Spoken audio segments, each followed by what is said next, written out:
Well, a suburban state representative recently resigned after sexual harassment complaints. Yeah, but the controversy has now also dragged in Speaker of the House Chris Welch, not only for the timing of his response to that, but also how he interacted with the same woman who initiated those allegations. Political reporter Ann Ahern is joining us now with how all of this has unfolded. Bring us up to speed here, Ann. All right, Alex and Miriam, good afternoon. There are just so many layers to this story. Let's start with the resignation of Harry Benton. That happened on July 3rd, the day before a major holiday when not as many eyes are on public events.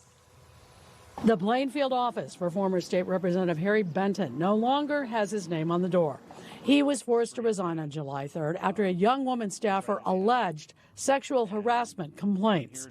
Those complaints, first reported by the Chicago Tribune and confirmed by lawmakers to NBC5, surfaced 3 years ago. Speaker of the House Chris Welch was aware, but still supported Benton's election in 2024 with a more than $1 million campaign contribution. He did eventually step down and remove himself from the ballot, but the report still hasn't been released. Jessica Dixon Heitman, the granddaughter of former U.S. Senator Alan Dixon, was appointed to replace Benton and will have her name instead of his on the November ballot.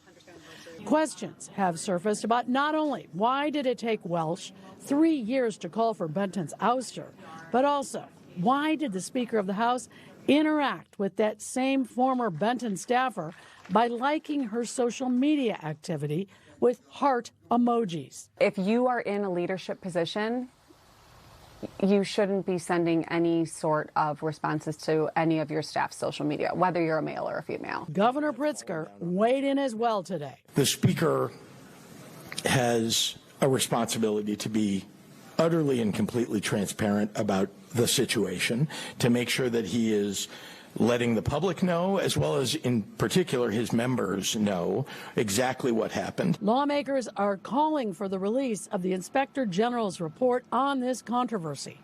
This week, there's a meeting of the Legislative Ethics Commission. GOP State Representative Nicole Leha. It should be an easy decision. Release the report. That's what we're waiting for on Thursday.